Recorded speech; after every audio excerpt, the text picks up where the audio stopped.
ओम प्रणमामि गुरुजी। नमो नमः। पठामः। ओम भवतमङ्गलम् मुनित्रयं नमस्कृत्य ऋतुर्तीः परिभाव्य च च वैयाकरणसिद्धान्तकौमुदीः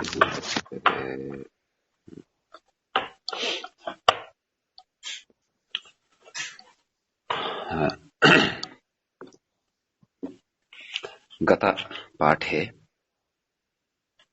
अस्माभिः चतुष्पादो गर्भिण्या इति सूत्रं पठितम्। ततश्च विशिष्टानां केषाञ्चन शब्दानां व्यवस्थायै मयूरव्यंसकादयश्च इति सूत्रं पठितम्। तत्र मयूरव्यंसकादिगणे केचन शब्दाः निपातिताः वर्तन्ते, कानिचन च गणसूत्राणि पठितानि सन्ति। तत्र मयूरव्यंसकः व्यंसको अपि च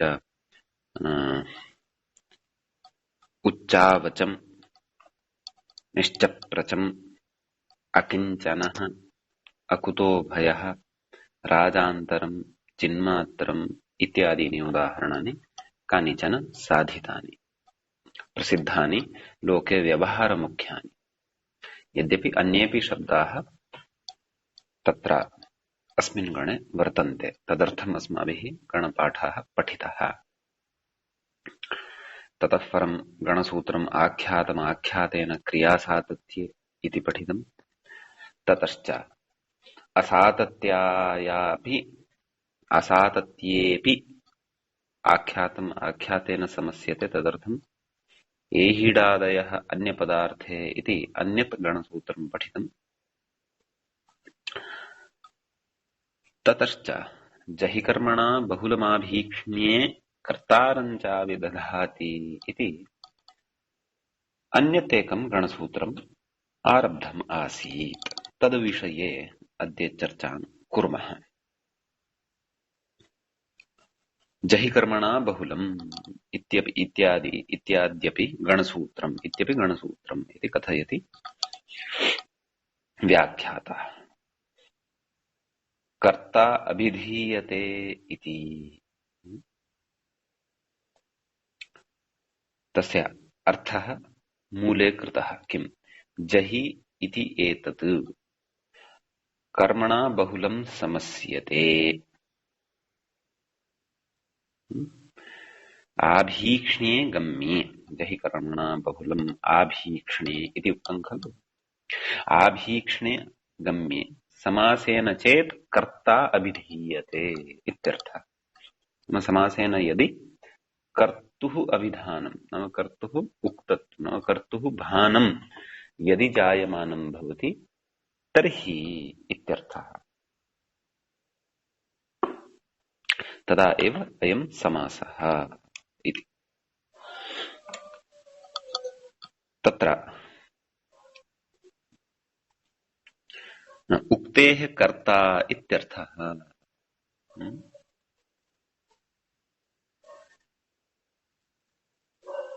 उक्तेः मूले उक्तेः इति क्वापि व्यवहृतं वा न खलु। जहि कर्मणा बहुलमाभीक्ष्णे कर्तारञ्चाविदधाति। जहि कर्मणा बहुलं समस्यते आभीक्ष्णे गम्यमाने समासेन चेत् कर्ता अभिधीयते इत्यर्थः। उक्तेः कर्ता, ओहो, उक्तेः नाम वचनस्य कर्ता इत्यर्थः। तद् उदाहरणेन स्पष्टी भविष्यति। उदाहरणम् अस्ति जहि जोडम्, जहि जोडः, जहि स्तम्भः इति। जोड इति कस्यचित् संज्ञा, कस्यचित् नाम अस्ति। जहि जोडम्, जहि जोडम्, जहि जोडम् इति आभीक्ष्ण्येन, तत्र आभीक्ष्ण्यमपि अपेक्षितं खलु। आभीक्ष्ण्यं नाम पौनः पुण्यं, पुनः पुनः इति। अतः एव पुनः जहि जोडम् इति उक्त्वा पुनः उच्यते जहि जोडम् एवञ्च अत्र आभीक्ष्ण्यं वर्तते इत्यर्थः। जहिजोडम् इति आभीक्ष्ण्येन यः आह सः जहिजोडः। एवं खलु? नाम उक्तेः, पश्यतु पूर्वम् इदानीम् अस्याः पङ्क्तेः स्पष्टता भवति। पूर्वम् उक्तं खलु उक्तेः कर्ता इत्यर्थः। कस्याः नाम काचिद् उक्तिः नाम किञ्चन वचनं, तस्याः उक्तेः यः कर्ता जहिजोडम् इति या उक्तिः अस्ति, नाम आभीक्ष्ण्य युक्ता या एषा उक्तिः अस्ति, तस्याः उक्तेः यः कर्ता नाम इति आभीक्ष्ण्य नाम पुनः पौनः पुण्येन यः आह नाम यः कथयति सः भवति जहिजोडः। जोडः तु अन्यः। जोडः इति तु कस्यचित् नाम, कस्यचित् संज्ञा, सः तु अन्यः। एवं किल? परन्तु एवं आभीक्ष्णेन यः कथयति सः वस्तुतः जहिजोडः वर्तते। अत्रापि तिङन्तस्य तत्र सुबन्तेन सह समासः जातः, अतः तत्तु न सिद्ध्यति, परन्तु सूत्रे गणपाठे निपातनवशात् सिद्ध्यति इत्यर्थः। एवं किल? भवतः स्पष्टः न श्रूयते शब्दः। जहि धातुः हन धातुः जहि, हाँ हाँ हाँ हाँ, जहि इति तद् हाँ हन् धातोः, हन् इति धातोः भवति खलु। हन् इति धातोः भवति वा अथवा अस्य भवति? ओहाक् त्यागे इत्यस्य किं भवति? हन् इति धातोः एव। लोटलकारे मध्यमपुरुषे एकवचने भवति। हन् गत्यर्थकोऽपि अस्ति, परन्तु हिंसार्थकोऽपि अस्ति इति वयं जानीमः।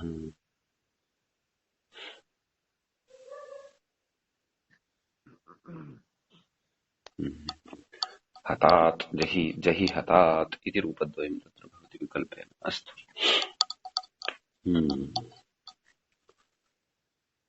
आशिषि हतात् इति भवति। अस्तु, भवतु। एवञ्च अग्रिमम् अस्ति जहिस्तम्भः। जहिस्तम्भम् इति यः आह इति विग्रहः भवति। कस्य? जहिस्तम्भम्। यतः आभीक्ष्णे इत्युक्तम् इति समानाधिकरणाधिकारः। अस्तु, नाम एतावत्पर्यन्तं समानाधिकरणाधिकारः प्रपञ्चितः इत्यर्थः।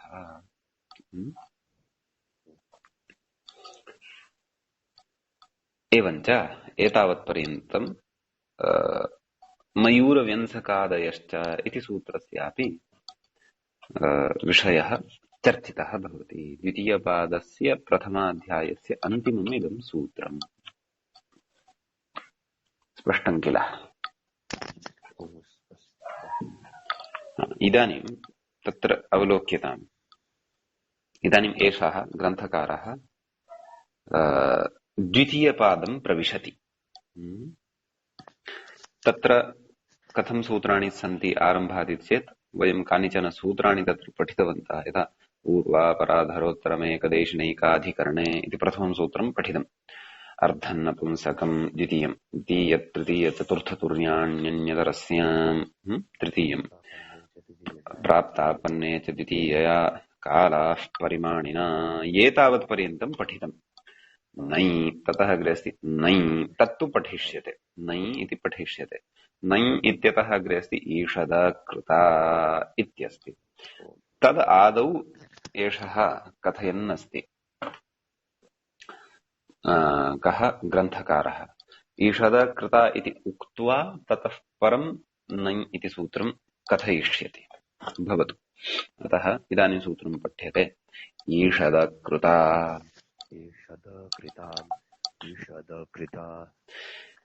सूत्रे पदद्वयम्। ईषत् इति अव्ययपदं भवति, किञ्चित् इत्यस्मिन् अर्थे। अकृता, न कृता, अकृता इति। तत्पुरुषः, विभाषा, सुप्सः, सुपा, समासः इत्यादयः तत्र अनुवर्तन्ते।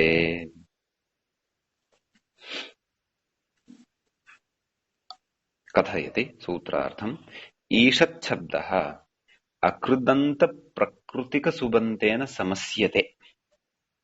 मूले सूत्रार्थः न कृतः, व्याख्याता सूत्रार्थं कृत्वा बोधयन् अस्ति। नाम ईषदिति अव्ययरूपः यः शब्दः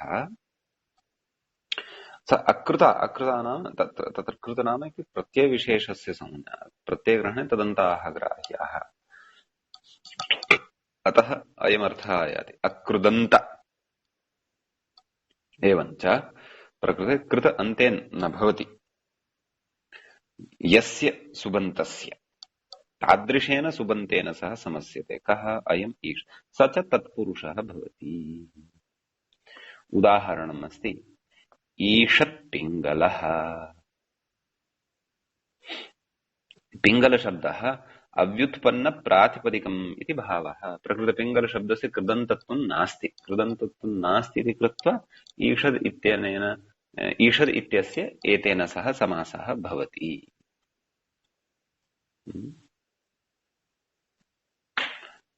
तत्र वार्तिककारः कथयति ईषद्गुणवचनेनेति वाच्यम्, ईषद्गुणवचनेनेति वाच्यम्, ईषद्गुणवचनेनेति वाच्यम् इति।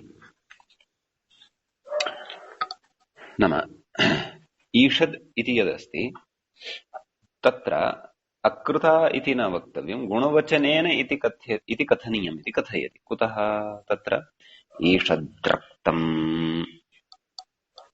इति अपि सिद्ध्यति। नाम अकृता इति अपनीय ईषद् गुणवचनेन, नाम गुणवचनेन तस्य समासः भवति इति वक्तव्यम्। पिङ्गलः इत्यपि गुणवचनः एव अस्ति, रक्तम् इत्यपि गुणवचनत्वं भजते। तदेव उक्तम् अग्रे व्याख्यात्रा अकृता इत्यपहाय इति शेषः। नाम अकृता इति न कृत्वा गुणवचनेन इति कथनीयम्, तेन ईषद्रक्तम् इत्यादिषु प्रयोगेषु तत्र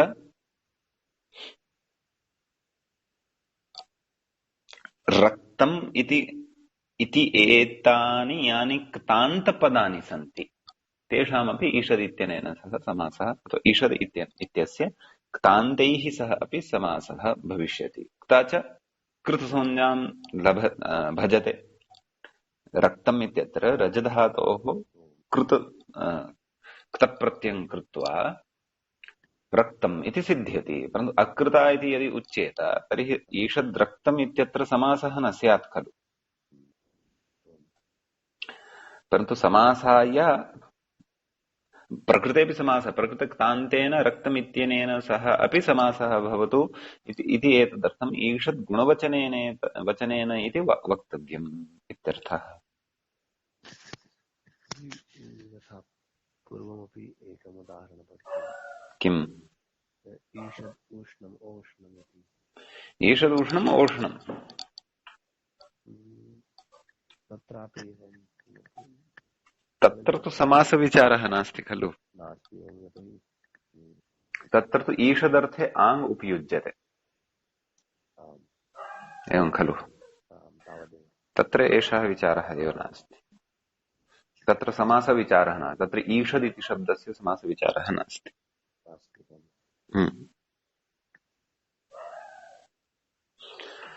इत्यस्ति। एतावता इदं सम्पन्नम्। आम्, परन्तु किमिति यथा गुणवचनस्य लक्षणं पूर्वं गुणवचनस्य लक्षणं यत् पठितं तदेव लक्षणम् अत्र भविष्यति। ईषदरक्तं यथा सत्त्वे निविशते अपैति इत्यादि तत्र ओतो गुणवचनात् इत्यत्र पठितमासीत् खलु। तद् गुणवचनात् पृथक् जातिषु दृश्यते। आम्, पृथक् जातिषु दृश्यते इत्यादि तद् गुणवचनम् अत्र मनसि कृत्य समासः ज्ञातुं शक्यते, अथवा वार्तिके गुणवचन इत्यस्य अर्थः ज्ञातुं शक्यते खलु।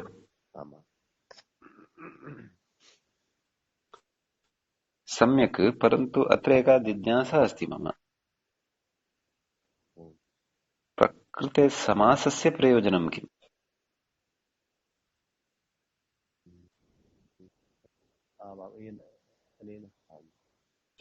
ईषद् इति पृथक् अव्ययं भवतु, रक्तम् इति पृथक् पृथक् शब्दः भवतु। संयोगसंज्ञया भवति। ईषद्रक्तम् संयोगसंज्ञया अपि सिद्धमन ऊर्जितरि। आम्, नाम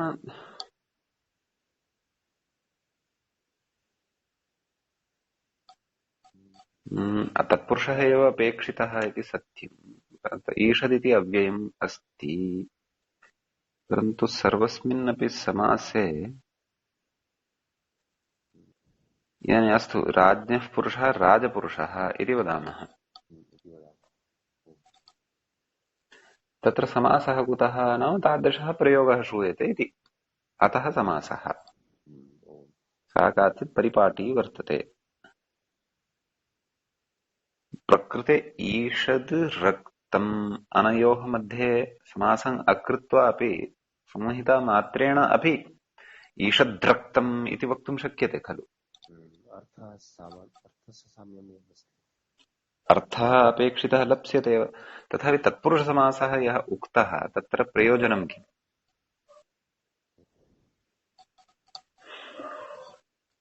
इति काचित् जिज्ञासा जायते।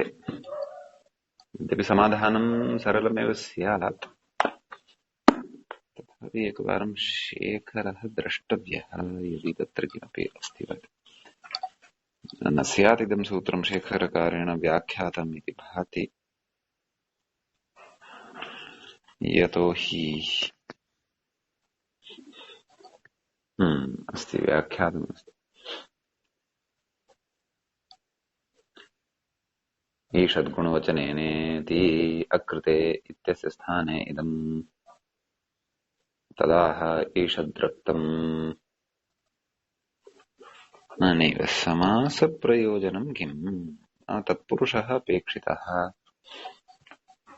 किं समासं विनापि ईषद्रक्तं निश्चयेन तत्पुरुषस्य प्रयोजनं तु भवेदेव। समासान्तप्रत्ययः वा किञ्चन प्रयोजनम् अत्र स्यात्।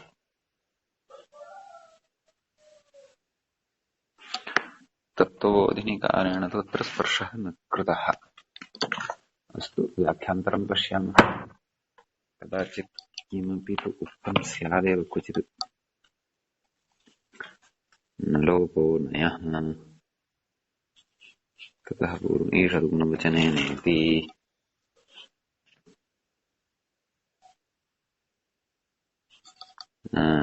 एकः कथयति, विशेष ईषद गार्ग्यः आदि उदाहरणों में गार्ग्य शब्द तद्धित प्रत्ययान्त होने पर भी गुणवाची न होने से समास नहीं हुआ खलु। ईषद गार्ग्यः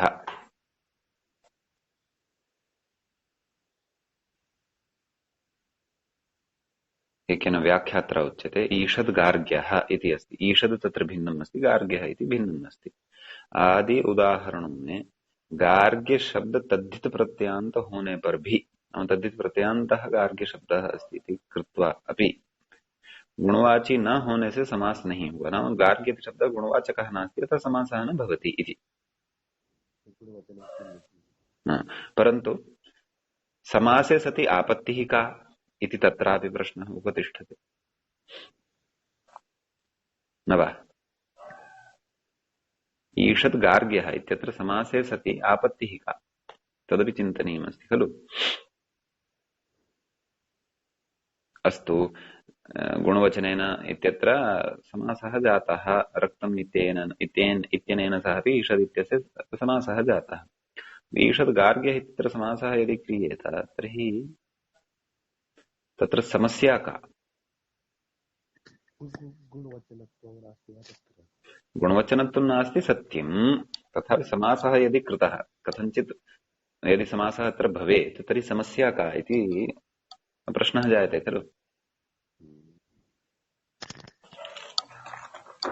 अस्तु, एवञ्च एष विषयः किञ्चित् चिन्तनीयः इतोपि अस्माभिः। एकक्षणम्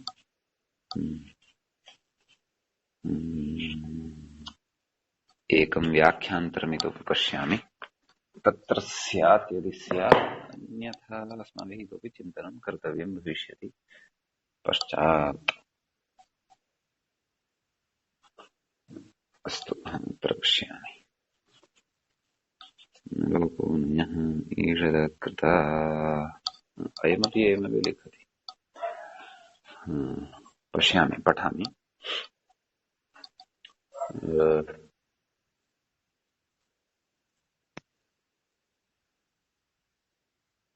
ईषद गार्ग्यः इत्यादि में गार्ग्यः शब्द के अकृत तद्धित प्रत्यांत होने पर भी गुणवाची न होने के कारण उक्त वार्तिक से समास नहीं होता। इस तरह वार्तिककार ने सूत्रकार को यह कहा कि ईषद कृता की जगह ईषद गुणवचनेन ऐसा कहना चाहिए था, जिससे ईषद रक्तम में समास हो सके और ईषद गार्ग्यः में समासाभाव हो। सूत्र की स्थिति में तो ईषद रक्तम में क्तांत होने के कारण समास न हो पाता और ईषद गार्ग्य में अनभीष्ट स्थान पर समास हो जाता। अस्तु, अनभीष्टम अस्ति, परंतु अनभीष्टम किमर्थम अस्ति?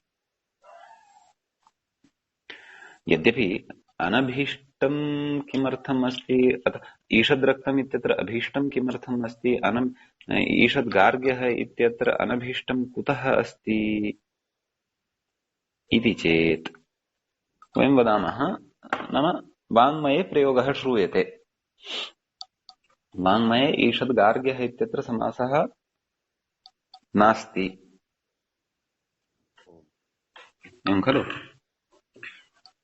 अतः अस्माभिः तदनुगुणम् अन्वाख्यानं क्रियते इति वदामः।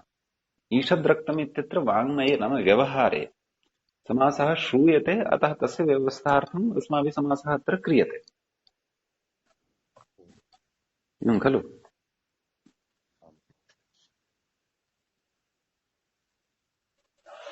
अतः अन्वाख्यानमिदम्।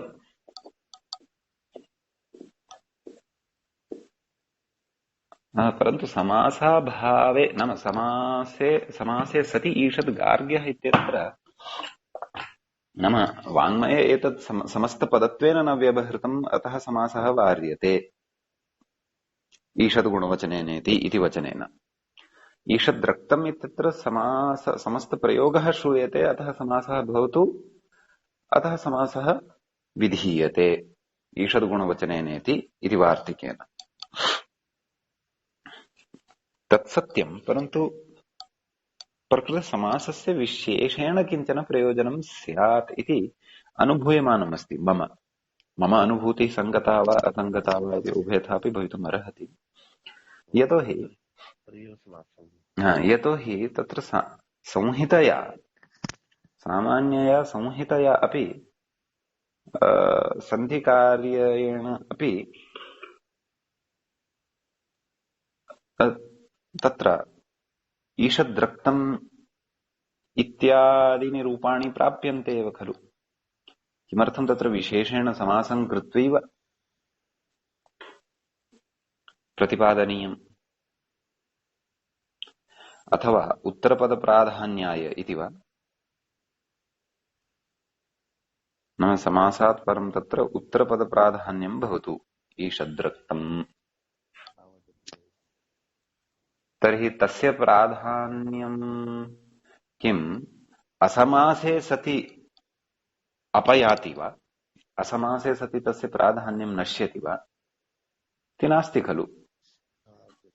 ईषदिति स्वकीयम् अर्थं कथयति, रक्तमिति स्वकीयम् अर्थं कथयति।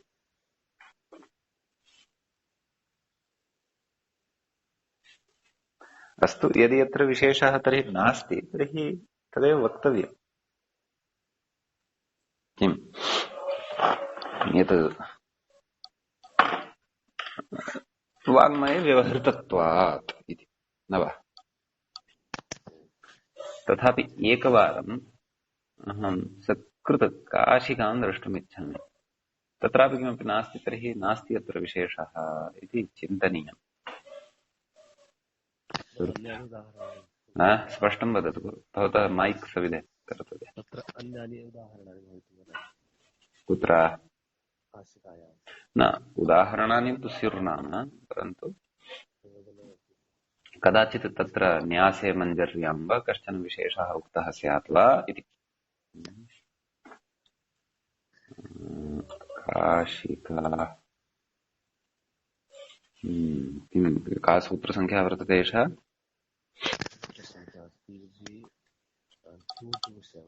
227।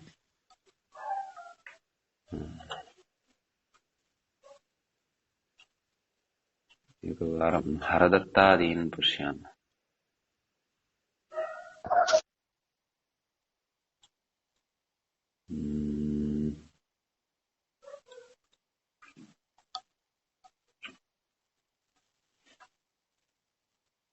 To to seven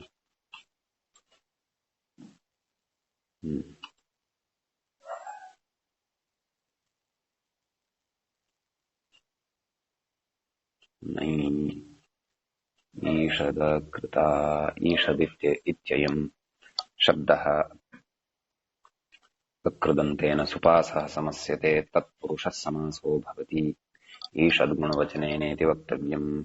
ईषत्कडारः, ईषत्पिङ्गलः, ईषद्विकटः, ईषदुन्नतः, ईषत्पीतम्, ईषद्रक्तम्। गुणवचनेनेति किम् इह न भवति। ईषद्गार्ग्यः। न्यासः किमपि वदति, न्यासकारः। ईषदिति एतदव्यम् गुणवचनेन समस्यते। अस्तु, समीचीनम्, तदेवम् अस्तु। भाषा इत्यनुवर्तते सा च किम् ईषदिति अव्ययम् गुणवचनेन सह समस्यते। न सर्वेण अकृदन्तेन इत्येतद्रूपम् व्याख्येयम् इत्यर्थः। तत्र इदम् व्याख्यानम् विभाषा इत्यनुवर्तते, सा च व्यवस्थितविभाषा विज्ञायते। अस्तु, तेन गुणवचनेनैव समासः भविष्यति, नान्येन। ईषद्गार्ग्यः इति गार्ग्यशब्दोऽयम् जातिवचनः न गुणवचनः।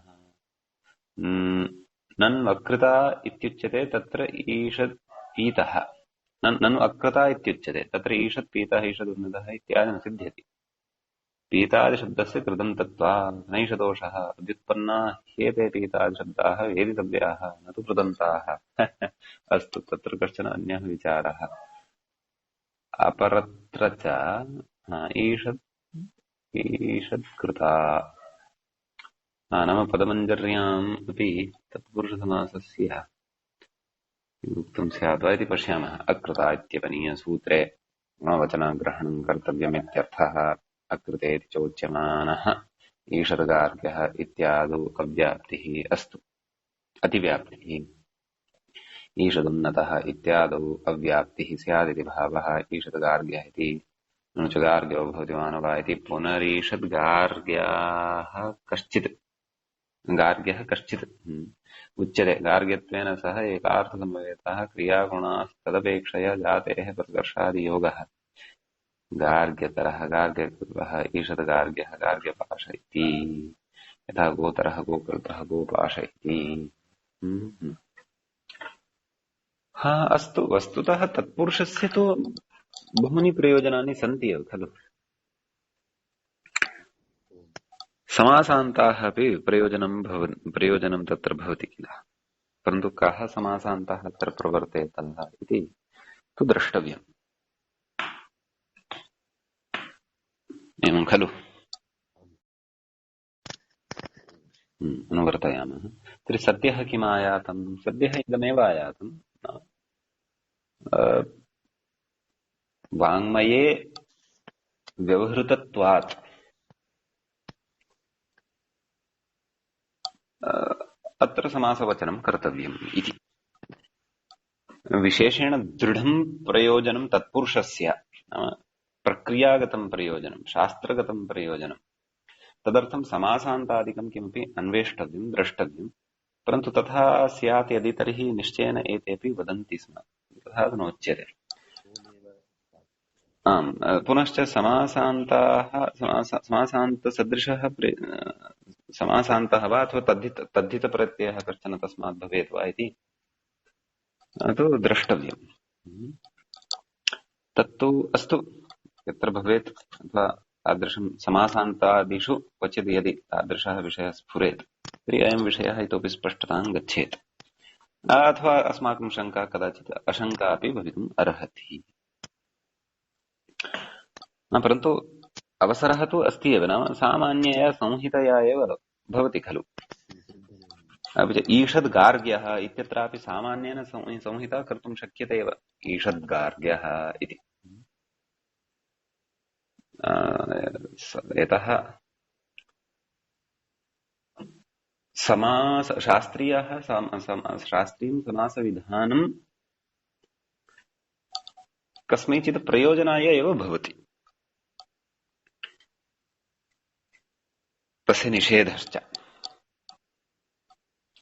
तथापि भवतु कदाचित् तस्य स्पष्टता स्यात् यदि तर्हि द्रक्ष्यामः समीचीनं तर्हि एतावान् विचारः अत्र भवतु इतः परं वयं सूत्रान्तरं प्रविशामः अस्तु वा सूत्रम् अस्ति नै नै नै इति एकमेव पदं सूत्रे वर्तते नै इति तच्च अव्ययं भवति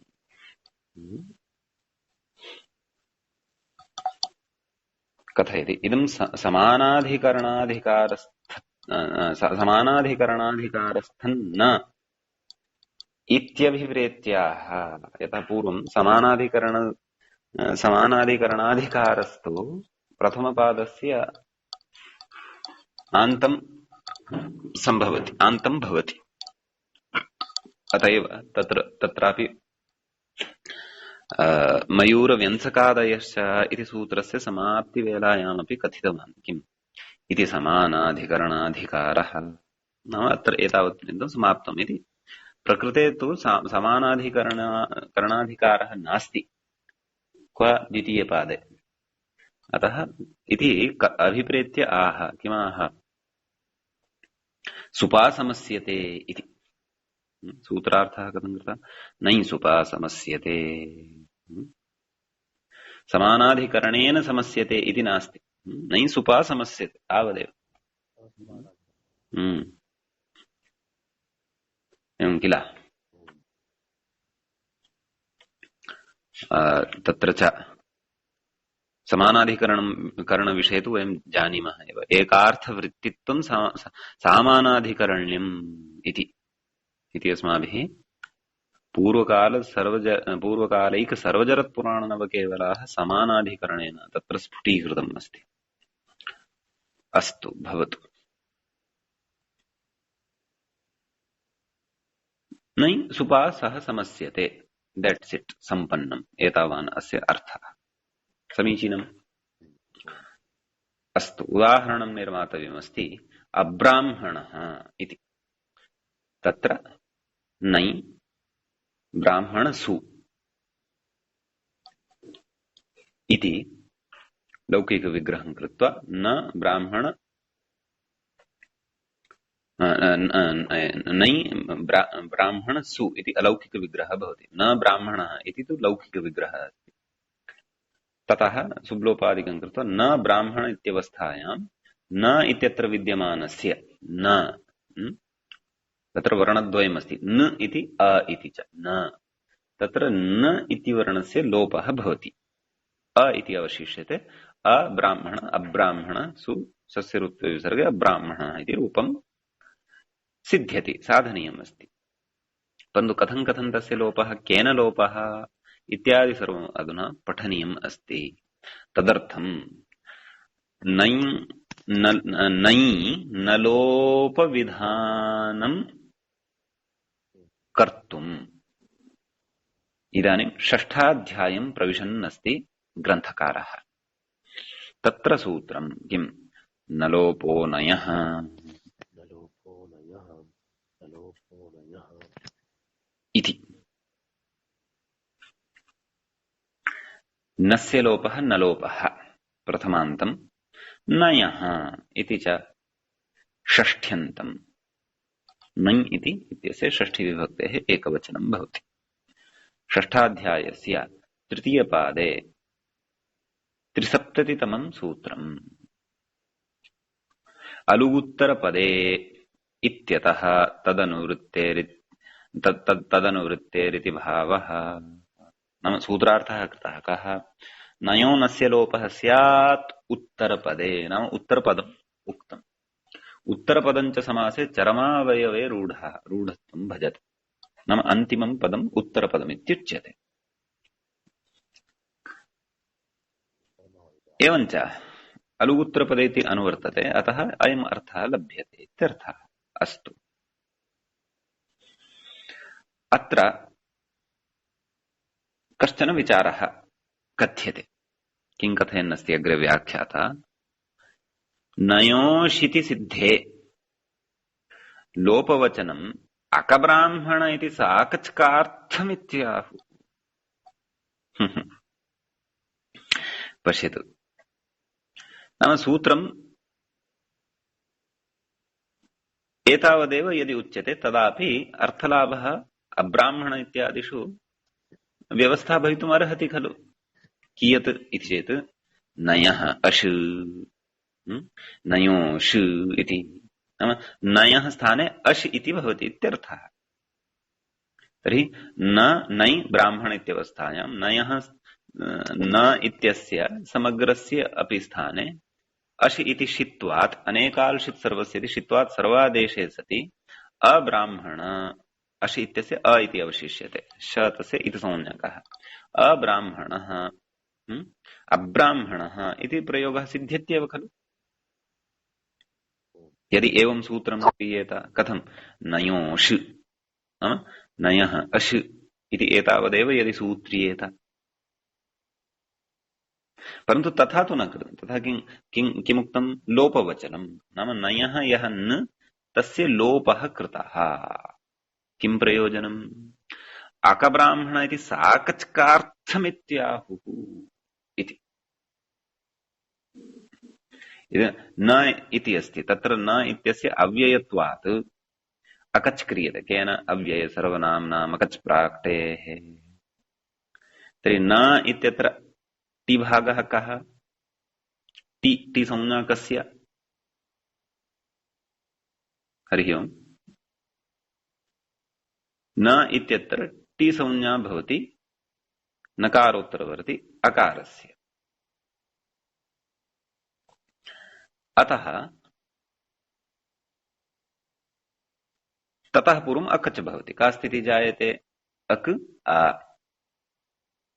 अक आ इति, ततः मेलनेन अका इति भवति। पररूपादिकं कृत्वा अका इति भवति। अकचः अकु इत्येव अवशिष्यते। तर्हि पररूपाय अवसरः नास्ति। अक आ अका इति भवति। तर्हि अक ब्राह्मण इति तत्र रूपं भवति। इदानीं यदि तु नयः अश् इत्येव उच्येत, नाम एतावदेव तत्र व्याख्यानं क्रियेत। नयः अश् इति नाम एतावदेव यदि सूत्रं क्रियेत, तर्हि प्रकृते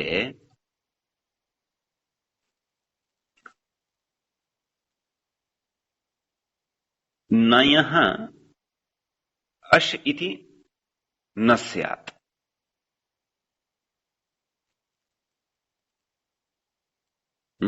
अथवा नयः स्थाने अ यदि कृतः, तर्हि का स्थितिः भविष्यति?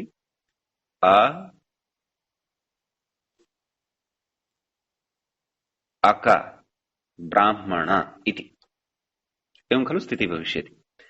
अक ब्राह्मण, यतः तत्र अकचः परं यः वर्तते न, तस्य नया एव ग्रहणं, नाम सः नञ् एव अस्ति। कुतः? तन्मध्ये पतित न्यायेन, तन्मध्ये पतितस्तद्ग्रहणेन गृह्यते इति न्यायेन। अतः प्रकृते यदि तु नयः स्थाने अश् इति क्रियेत तर्हि अ अक इति स्थितिः लप्स्यते। अ अक इत्यवस्थायां तत्र सवर्णदीर्घाद्यापत्तिः स्यात् आक इति। अतः आक ब्राह्मण इति अनिष्टः प्रयोगः स्यात् यदि नयः अश् इति सूत्र्येत। परन्तु अत्र पुनः एका आपत्तिः उच्यते। अत्र नयः स्थाने नाम अत्र सवर्णदीर्घः न भवति। कुतः? तस्य अपवादः अत्र आगन्तुं शक्नोति खलु। कः? अतो गुणे पररूपम्, अपदान्तात् अकारात् गुणे वर्णे परतः, गुणवर्णे परतः पररूपं भवति। अतः अकब्राह्मण इति प्रयोगः सिद्ध्यत्येव खलु। इति चेत् तथा नास्ति। प्रकृते तन्मध्ये पतितस्तद्ग्रहणेन गृह्यते इति न्यायेन अक इति यः वर्तते सः नया एव खलु गृह्यते। नाम अकच सहितः नै अपि अत्र अकच नाम अकच सहितः नै अत्र नया एव गृह्यते। नाम अक इति नै एव अस्ति। अतः अक इत्यस्य समग्रस्यापि स्थाने अश् इति स्यात् तन्मध्ये पतितस्तद्ग्रहणेन इति न्यायेन, यदि सूत्रं नयोष इति क्रियेत। अतः अक इत्यस्य नाम अकच सहितस्य स्थाने यदि अश् इति स्यात् तर्हि तु पुनरपि अब्राह्मण इत्येव रूपं लप्स्यते। अकब्राह्मण इति रूपं तु न लप्स्यते। एवं खलु। भवतः शब्दः न श्रूयमाणः अस्ति, तथापि भवतु। यदि श्रूयमाणः अस्ति तर्हि शृण्वन् भवतु। मम शब्दः यदि श्रूयमाणः अस्ति तर्हि शृण्वन् भवतु। अन्यथा कॉल कट भविष्यति यदि पुनः कट कृत्वा कुर्यात्। अधुना श्रूयते वा? अस्तु अस्तु अस्तु। अवगम्यते खलु कः विचारः प्रचलति? एवं किल? अतः नाम यत् पूर्वमुक्तं मया, नाम सवर्णदीर्घः स्यात् तथा किमपि नास्ति। सवर्णदीर्घस्य तु अपवादः पररूपम् अस्ति। सः विचारः नास्ति अत्र। अत्र विचारः कः अस्ति? बुद्धौ यथा यथा आयातम् अतः प्रतिपादितं, परन्तु समाधानमपि अस्माकं हस्ते एव अस्ति। पश्यतु, तन्मध्ये पतितस्तद्ग्रहणेन गृह्यते इति न्यायः अस्ति खलु। अतः अकच सहितः नय अपि नय एव अस्ति।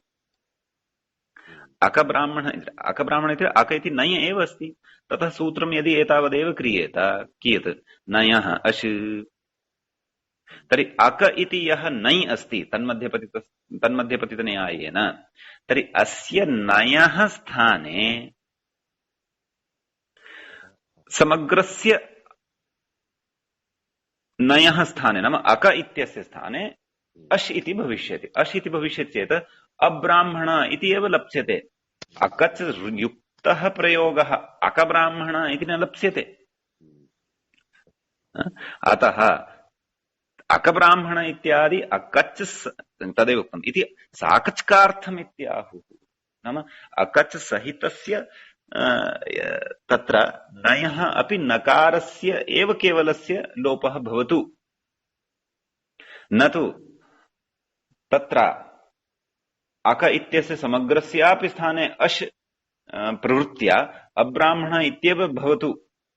अतः विचिन्त्य तत्र न लोपविधानं कृतं वर्तते।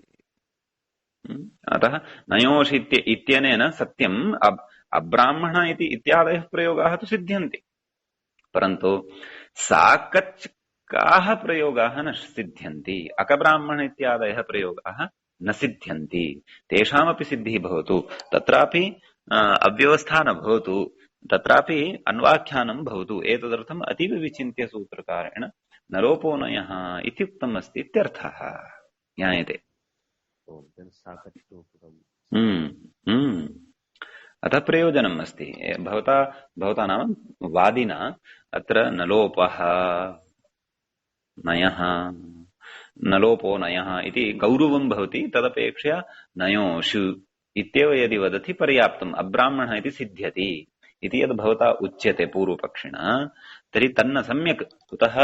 यतः सूत्रकारेण विचिन्त्य इदं कथितम् अस्ति। तस्मै अकब्राह्मण इत्यादयः साकच्काः प्रयोगाः अपि इष्टाः वर्तन्ते। सः सर्वत्र दृष्टिं प्रसार्य एव इदं कथितवान् इत्यर्थः। ज्ञायते। अग्रे कथयति। अब्राह्मण इति न ब्राह्मणः अब्राह्मणः इति कथयति। किं कथयति? अत्रारोपितत्वं मयार्थः। इदानीम् अत्र कश्चन विचारः अस्ति। सः विचारः सर्वोऽपि अवगन्तुं शक्यते यदि ध्यानेन श्रोष्यते। नयः अर्थाः सन्ति, बहवः अर्थाः बहुभिः बहुधा उच्यन्ते, एवं खलु? तत्र अनचि अनचि च इत्यादौ अस्माभिः पठितं नयः अर्थः पर्युदासः भवति, प्रसज्यश्च भवति। प्रसज्य प्रतिषेधः, पर्युदास प्रतिषेधः। क्वचित् षट् नयर्थाः वर्तन्ते। तत्सादृश्यमभावश्च तदन्यत्वं तदल्पता अप्राशस्त्यं विरोधश्च नयर्थाः षट् प्रकीर्तिताः इति प्राचीनानां षड् नयर्थाः अत्रापि वक्ष्यन्ते, स्मारयिष्यन्ते। ते सन्ति। क्वचित् केचन नञ् इति भिन्नवाचकः भवति इत्यपि कथयन्ति। परन्तु प्रकृते कः नयर्थः ग्राह्यः इत्यत्र अस्ति शास्त्रार्थः, कश्चन विचारः। सः विचारः अस्माभिः ध्यानेन श्रोतव्यः। कथयति आरोपितत्वं नयर्थः। नाम प्रकृते नयः अर्थः वर्तते आरोपितत्वम् इति। आरोपितत्वं च ब्राह्मणत्वद्वारा ब्राह्मणे अन्वेति।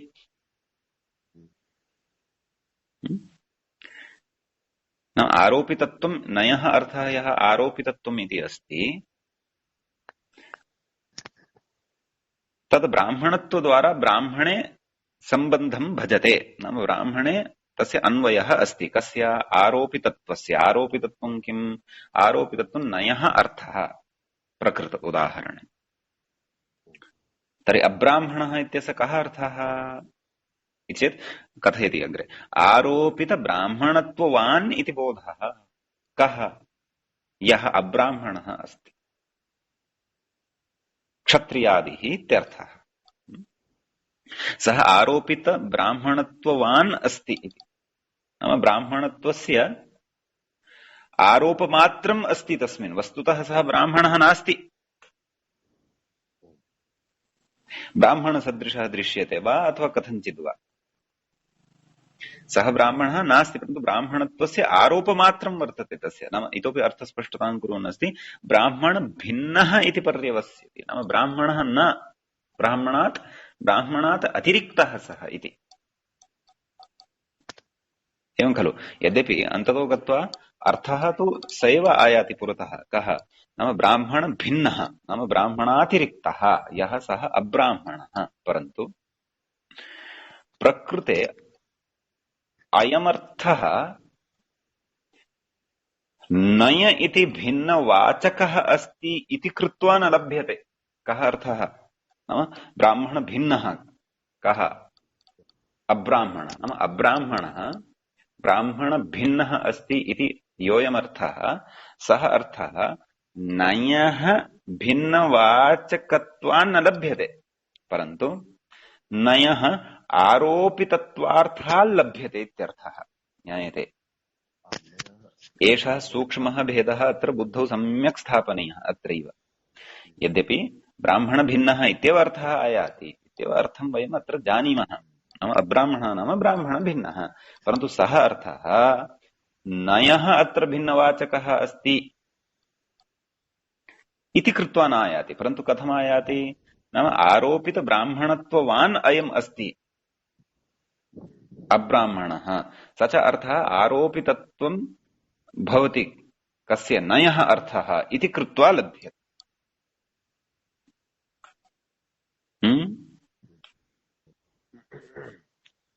तत्र कथयति अग्रे केचित्तु नय भिन्नवाची, नाम नञ् अत्र यः अस्ति सः भिन्नवाची अस्ति,